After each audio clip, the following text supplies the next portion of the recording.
time. Let's start this before we run out of time. You know what I'm saying? You know what? You full of shit. That's what I know. All right, let's go.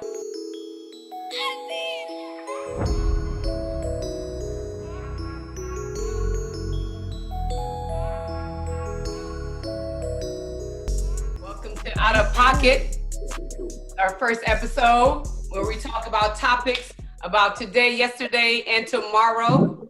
So to get it started, I'm Mo. I'm Fresh. I'm Peanut. We got Fresh and Peanut. What up, Fresh? What up, Peanut? What's up, Mo? First off, always say my name first. Don't say anybody else to say Peanut. But you the little boy in the house, so you get Right, respect your elders. no respect right now. So, okay, check it out. We got the NBA Finals happening. The Lakers and the Heat. So, who do you think is coming out on top? I think it's gonna be. I respect my elders, so Fresh, go ahead. Absolutely. So until I call your name, son. Thank you, sir. You learned sit fast. down. I appreciate that. I think it's over. I don't think he got a chance. They was already undermanned. Now they shorthanded with Bam and Dragic being out. So just a matter of they might win a game, but it's over 4 or 5. It's over for the Heat. It's over. It's a wrap. Okay. Mr. Peanut, or shall I call you Mr. Daryl Jordan? I'm just wondering what your name is. Can I talk? Am I allowed to talk now? Yeah. Oh, okay. All right. So I think I'm gonna go with Fresh. I think the Heat got too many injuries right now, and it's an uphill battle. But Jimmy's tough. I think Coach Spo is a great coach, has a great staff, so they're prepared. It's just a matter of can they get over the hump. But being down 2-0, the bubble is a little different than being down 2-0, outside the bowl, because you got to go to their hometown, you got to travel, all that kind of stuff. We right there in the mix of it. So we play, go back to our hotel room, we come right back to play. So there's no jet lag per se, there's no outside distractions. So I think, the Lakers look locked in, and Miami's going to have a tough road ahead of them. Absolutely. It won't be no South Beach effect on Miami. I mean, on the Lakers going to Miami for games 4 and 5. I mean, no, 3 and 4. Because they're going to go from one building to the other. Well, I know I did. We spoke last week, not on film, but I did tell you guys that to get your brooms out. Did I not tell you guys that? You looked at me like I was crazy. You thought I was crazy. Hey, Mo, don't break. There was no way. LeBron is king. Don't break your arm, pat yourself on the back, Mo, with that sweet. Yeah, and there were some injuries, so don't make it like it was just that easy. Hey, I'm talking about right now. We're not talking about when they got hurt, dude. It was whoever's on the team right now. That's what we're talking about. Not who's hurt. That's right. It's what it is, homie. It's like your polka dots. I was going with the Lakers from gate. Why? I told you because LeBron is king. He is king. Say that. No, he's actually a human being. He's not a king. Well, I'm a queen, so he could be possibly a king.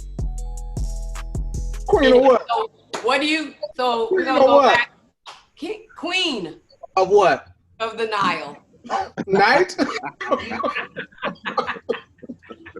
Night or Nile? Okay, whatever you say. Anyway, okay, so apparently there's a little rift going on between AD and LeBron. So what's the rift? What is the rift? Fresh? I think it's a potential rift, for Finals MVP, because AD was rolling, man. Then all of a sudden LeBron didn't have enough points, so let's let LeBron start getting. LeBron, he's trying to win 4 titles and have 4 MVPs. He's trying to be the GOAT. At Anthony Davis' expense. And I just don't know how he's going to take it being a free agent at the end of the year. Is he going to want to stay around and be the coach, be on LeBron's coattail? Because he's going to get most of the credit. Or is he going to take the high road and be like, I'm going to wait my turn and it's going to be my team when LeBron ever finish? So AD, he probably going to want to get traded. He's a free agent. He ain't got to get traded. He can leave. Why? Because why? I'm a big man. I do the same shit you do. Why can't we split the MVP? Because they don't make the rules to split the MVP, first off. And not only that, let's be honest. If you look at the numbers, it's like LeBron is who LeBron is, and he is one of the greatest players of all time, right? But AD's having an incredible series for the finals. So Correct. LeBron possibly should have got MVP of the league, possibly, right? And if AD gets finals MVP, I think honestly LeBron's at a point in his career where I'm happy to win another championship. That man's been there 9, 10 times, something like that. Like he's walked away with 3, 4 of them. So I mean, to get another one and be put on that pedestal to guys who have 4 and 5 championships, I don't think he cares too much who gets that MVP. That's a cool accolade, but how many more You don't accolades? think LeBron care if he's the Finals MVP or not? I don't think so. I mean, yeah, I think everybody wants to. Oh, I'm the Finals MVP, but I don't think it's a make or break. That's true. Okay. Oh, I didn't get Finals MVP. You can have the trophy back. No. Do you guys think one or the other is out of pocket from coming at each other a certain way? Can we choose out of pocket? I think it's more so the media. I think their relationship is good. I think it's more people like me just want to start some shit. Oh, okay. Same on you, Fred. You know, I'm a conspiracy theorist. Oh Lord. What this is good to know. What is your conspiracy thoughts for after the season? Let's say the Lakers win the championship. What happens to that team? Anthony Davis is going to strongly, because he's going to take meetings with other teams to make it interesting, but at the end, he's going to go back to LA. Okay. What other team is appealing in your eyes for AD to go talk to? Need I say? I say one team if he's going to talk to somebody, but go ahead. I'll go to Miami. I go to the Warriors. I got to go home. I just said that because him and Bam are the exact same player. Damn, I was just kidding. No, they're far from the same. They're far from the same exact player. I mean, you can put Bam at the 5 and put AD at the 4. They don't have no money, so that ain't gonna happen. And I don't think they're gonna trade away young assets. I like Golden State because they got the assets to make it happen. Right. You don't think he's good? He doesn't have a good fit there at the Warriors. So AD has said he doesn't want to play the 5, right? So he's gonna play the 4. The way they spread the ball out, shooting around, from the perimeter. Does he get touches in the paint like he would on any other team? Absolutely. Draymond not an offensive player. Yeah, but they ain't got no post. But my 2 perimeter guys are bullseye knockdown shooters who need shots. So they're gonna sacrifice like they did for KD, who was an outside threat as well, to throw it inside to slow the game up. Go outside too. No, that's what I said. They had those guys on the perimeter who were knocking down shots. So if I throw it inside, I have to slow the game up. Not necessarily. AD can play both ways on the perimeter as well. So I think it'll be a. So I'm gonna let you, Fred. Let's be honest. If AD becomes a stretch 4, he's not gonna be a knockdown stretch 4 like a Dirk or those type 4s. All right, guys, let's cut it down. You got 30 seconds. What you think AD's gonna do after the season? First off, I got much time as I need. But no, you do not. No, I think you do not. Call it a shot. Relax. I think he returns and go for. Want to go to your room? Do you want to go to your room?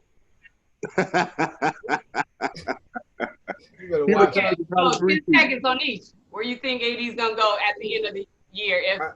I think AD stays in LA, but if he does decide, I would decide to Chicago. Go back home with that young squad, run it through you. You have your own team with help.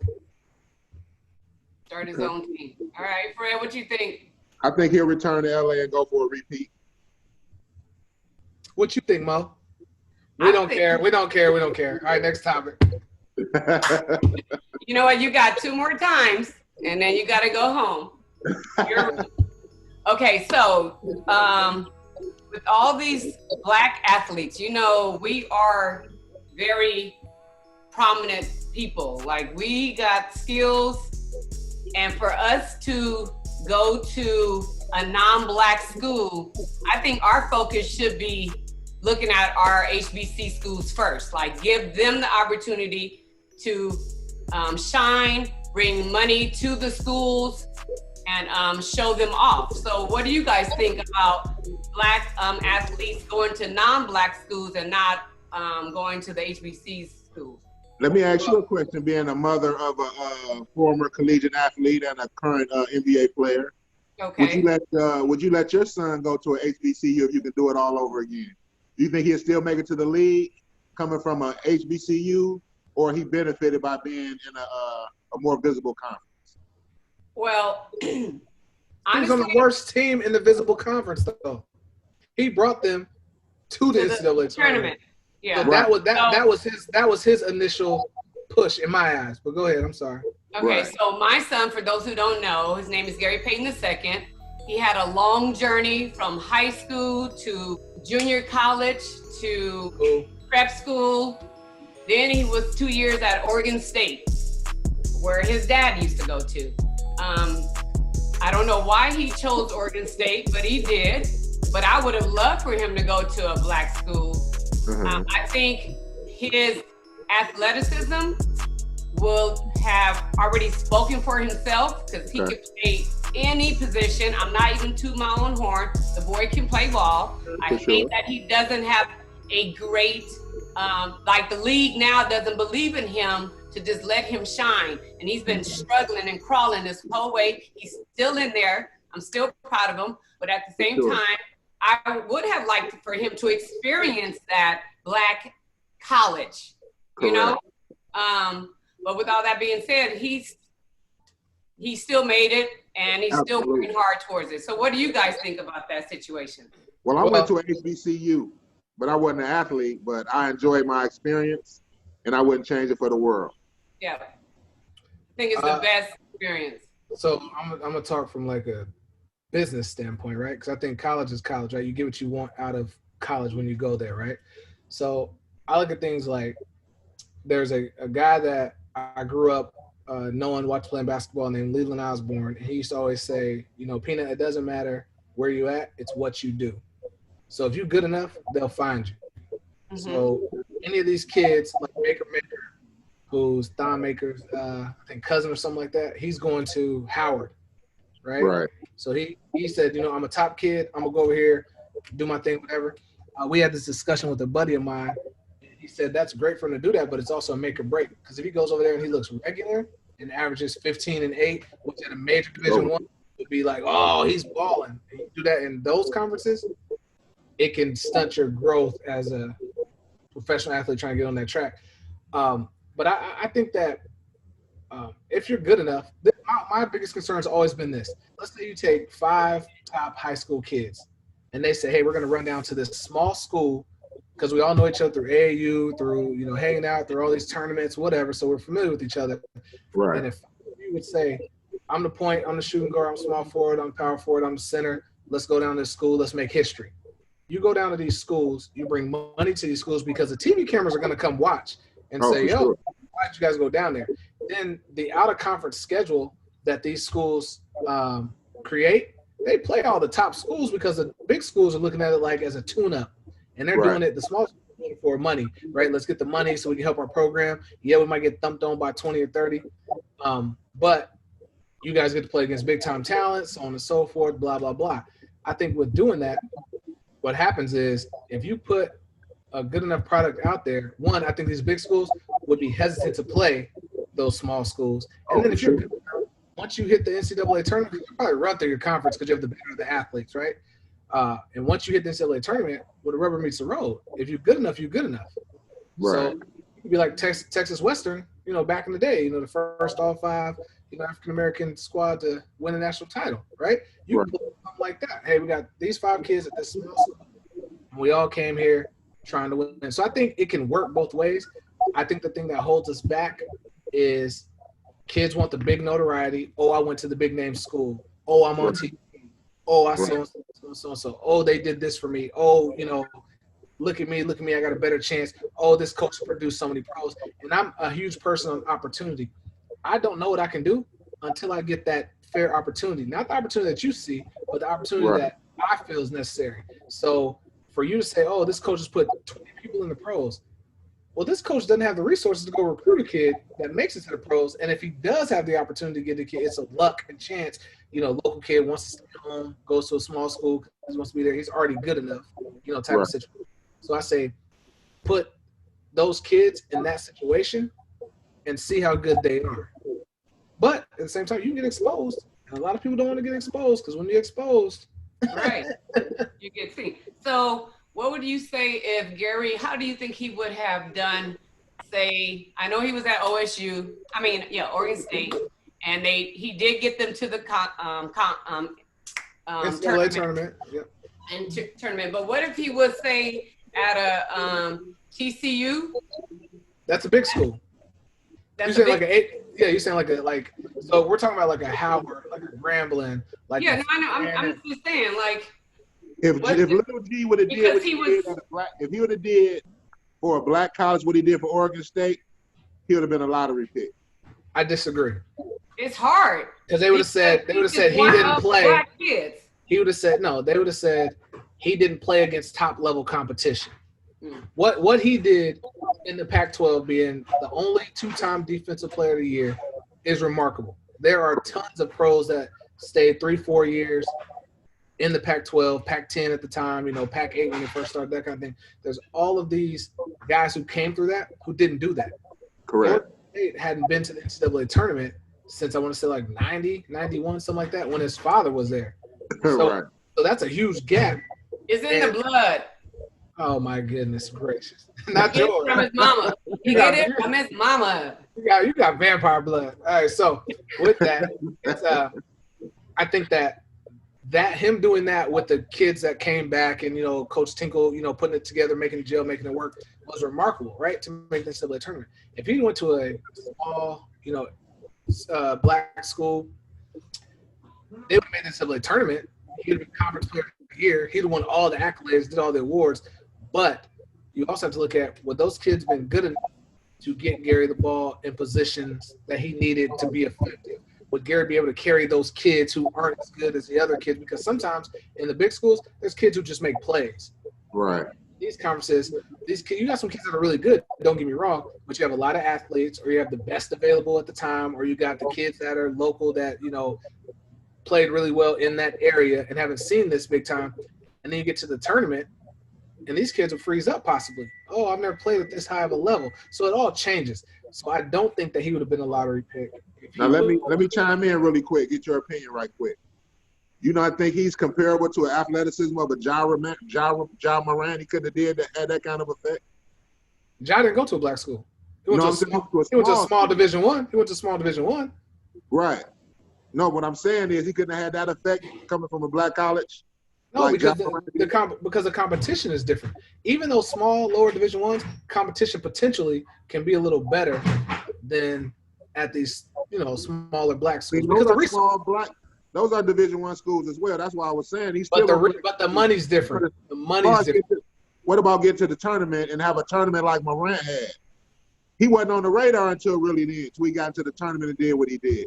I disagree. They were watching him after his freshman year when he had a really good freshman year. His sophomore year, he just was doing things that were, incredible, from that type of conference. Do I think he could have done some things potentially? Yeah, why not? I mean, he's a basketball player and he knows how to play basketball. The issue is, would he have the same effect? Because the resources are different. So even at that small school that Ja Morant went to, they could get, let's say, a 3-star kid when a black school could potentially only get a 2-star kid. And I know ratings don't really. I got 30 seconds. The ratings don't mean that lot. It don't mean a lot to me. But with that being said, I just think that it's a different situation, and I don't know if he would have had that. I like the black athletes are deciding to go to HBCUs moving forward. I think it's going to make a world of a difference for the HBCUs moving forward. And over years, potentially, it could make it an even playing field where you coaches actually have to go recruit and coach. Instead of I just have a side note. So you think all of your East Coast coaches is just going to pick all the East Coast kids and not come to the West Coast and get? I mean, for the majority, they stay on their side. Am I right? Well, kind of, not really. So they'll recruit West Coast kids, but it's hard to get West Coast kids to come to the cold. It's easier to get the East Coast kids to come to the warm weather. Got it. So so is there any out-of-pocket voting for HBC compared to your white? No, I don't think anybody's out of pocket. I think honestly, after this year, and a couple of these kids commit and do whatever, and they see how it looks. Because if these kids that are committed to these schools actually go out there and ball, it's going to make other kids feel like, well, if he went there and did that, I can go here and do that. And get the sense of like, yo, this is my team. I'm that guy. Because when you go to Division Ones, like some of these bigger schools, you were All-American this year. This guy was All-American the year before. This guy's All-American next year. Like you have all these guys who have the same accolades. Right. So, and they're all fighting for the same thing. So it's, you know, you can get a school where all of you average 10 points and all of you get drafted. And it's like, you average 10 points. Yeah, but I'm playing with 5 other guys who on any given day can get you 30. Right. You know, in those situations. So. Well, thank you guys for that comment. But moving on, and I think our last topic is regarding Jackson State and your boy Deion Sanders. So this isn't a topic. That's not a topic? Not to me, because I look at it like Deion Sanders is who Deion Sanders is. He went there.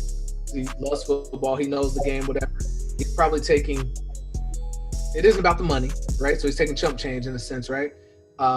Hoping that his name recruits the players and then he coaches the players, and then all these kids are going to say, yo, Deion Sanders, you got plugs to the league, which he does, right? He's going to put together an incredible staff. But at the end of the day, you have to get those players to come there. And some kid is going to say, do I want to go to Jackson State, even though I'm from Jackson, Mississippi, right, wherever it's from or wherever the school is, right? Or do I want to go to Alabama, where I know I can play for a national title, and I know whether I play my freshman year or I don't play until my 5th year of college, I'm still going to get drafted. Or I go down here to Jackson State where, yeah, I'm going to play a little football. And if I get hurt at Jackson State, it's being different than getting hurt at a Power 6 school. So I don't think that's a topic in a sense of – I think it's great for him because I think he's remarkable of what he's done as a coach from the high school ranks and how knowledgeable he is. And I think it's awesome for that school, and I'm happy for that school, and I can't wait till he puts the staff together.